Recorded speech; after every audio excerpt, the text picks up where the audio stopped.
All right, everybody, I know it's a little windy here, but I wanted to show y'all how I make my bottom boards.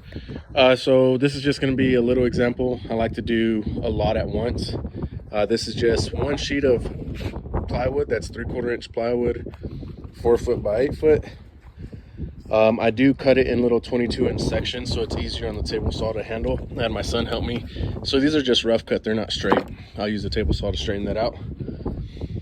So that's 4 different pieces there. And then I have a 1 by 10 by 8 foot. So this is really only 9.5 inches. We're gonna rip it down into 2-inch slots. And then this will be our actual support on the bottom board. And this will be the actual piece that slides in. So I'm just gonna do a few right now. I like to do, 15, 20 at a time. But it's the playoffs in the NFL, so we're gonna watch a football game, but I wanted to make this beforehand. So what I did first was I set my table saw. I got 2 inches apart, and I'm gonna rip this all the way down into 4 separate sections. So it's gonna give me 4 2-inch pieces. Then I'll have a small piece that's like 1.5 inches. And then with that 1.5 inches, what I like to do is use it as handles on nooks or any kind of tops of the lids. You could use that so no wood goes to waste. So let me go ahead and rip this and we'll go from there.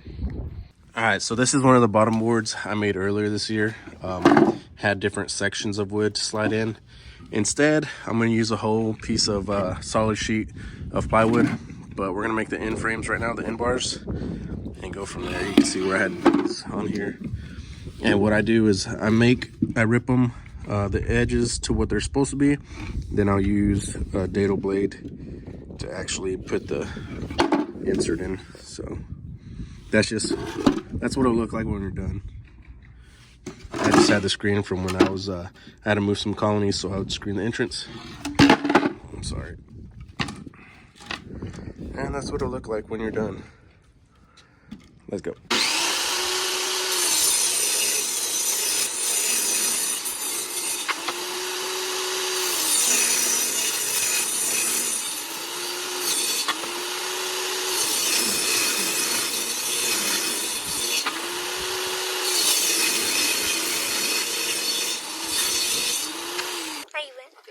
So now what I'm gonna do is measure these sides. So I've got right at 20 inches, and on this back end I've got 16 3/8. So come here. Here is come for this.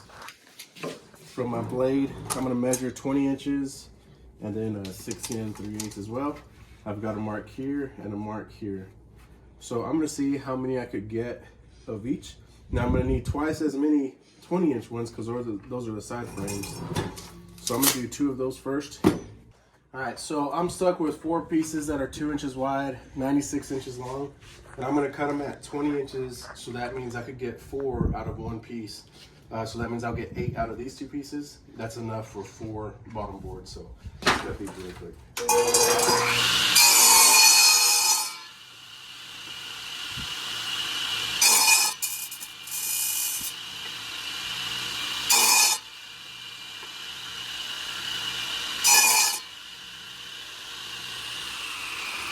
All right, so these are too short for the back of what I need over here. The way I run these, I run them all the way across, and this would be too short, so off by like 1 inch. But I'm gonna use these for when I make my nooks, the bottom boards, so these are not scraps. So I got enough for 4 bottom boards out of half of that piece of board. I'm gonna set this to the side here. Excuse my mess. Then I'm gonna go ahead and cut these other ones. So far I only need 4 16-inch pieces. So I'm gonna cut, if I do the math right, I only need 4, if I do 3, I'm gonna cut another bottom board out side to blade. So I'm gonna do one at 20 inches and then the rest at 16 inches. So I'll get this right there.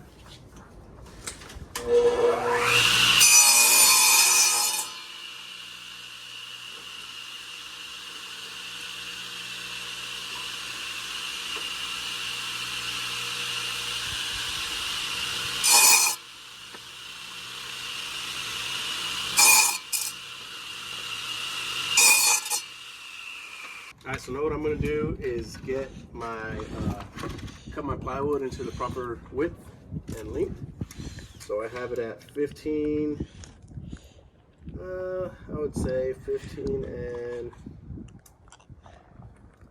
5/8 wide. And the length, I'm gonna go all the way back to where it goes in here. And 20 and a cool, I'm sorry, I gotta go all the way out. So 21 inches. So I'm gonna set my table saw to 21 inches.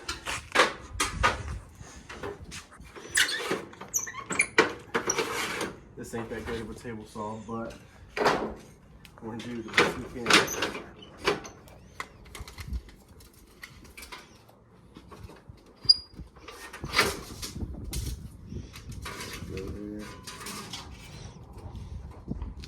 And it don't have to be perfect because this is what sticks out. So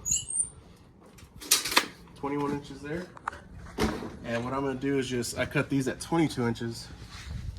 And you can see where I got all kinds of waves here. I'm gonna straighten that out.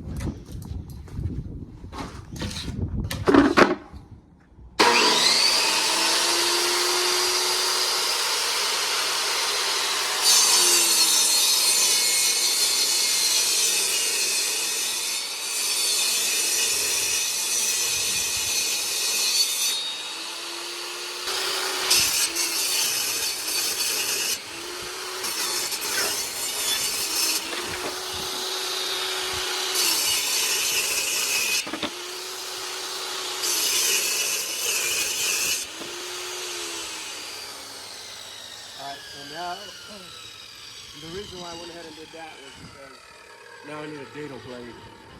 And this saw is not made for a dado blade, but I cut the guard so I could put a 3/4 inch dado blade. Before I was using a router, and that would take forever. The fence would kind of go back and forth.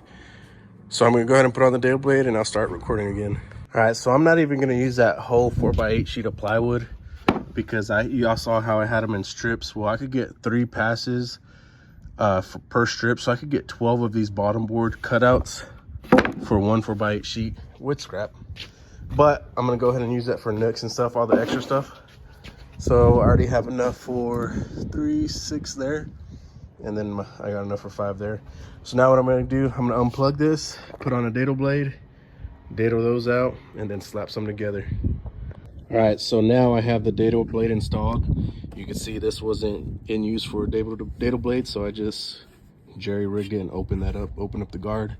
I have it 5/16 tall and 3/4 inches wide because I want my lip to be 3/4 of an inch all the way around, like a standard board. And the way to measure that is put a piece of 1x4, whatever it is, that's 3/4 of an inches, put the fence against it. That's perfect. So I'm gonna run all these through. I will say, have a good table saw. This is not a good table saw. When I was making my cuts with my fence on this side, this extends easily, then your cuts get off by putting pressure against it, and you always have to slide it back and forth. But since this is in here, this is stable here, but where it's wider, it's not that good. So I'm gonna put you on a tripod and go ahead and dado blade these.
All right, so now I got these all cut out with the dado blade. So now what's gonna happen is all I need to do is get these, slide them in place, nail them in, and we'll have our boards. I'm gonna start off with the backs first, so let me get this set up for you. All right, so the next thing you need to do now is get your two side pieces, which are the two longer ones. You get your shorter piece for the back. Always use wood glue, especially with this. It just helps. I just run line all the way through inside the rivet that you created. Then on these ones, I start with the back piece first. So you remember, you have 3/4 inch side on one side and probably like a 3/8 on the other. So make sure they're all going the same way or you're gonna have a unbalanced board. So I'm gonna put the long ones to the side for right now. This is hard, trying to hold the phone at the same time, but right now I'm gonna go ahead and say I want my 3/4 inch side up. So, all right, so that I got my gap full, you could see how that sits in. So that fit in great, fit perfectly into the cut from the dado blade. And now I'm gonna try to do the side pieces as well with the 3/4 inch up so it all matches. Again, this is hard by myself. This tripod wasn't working either. So I'm gonna see if I could shove this in here. Kind of see how it's going. And I'm just gonna go ahead and put all the ends together. And then you just tack it with the nail gun and go from there.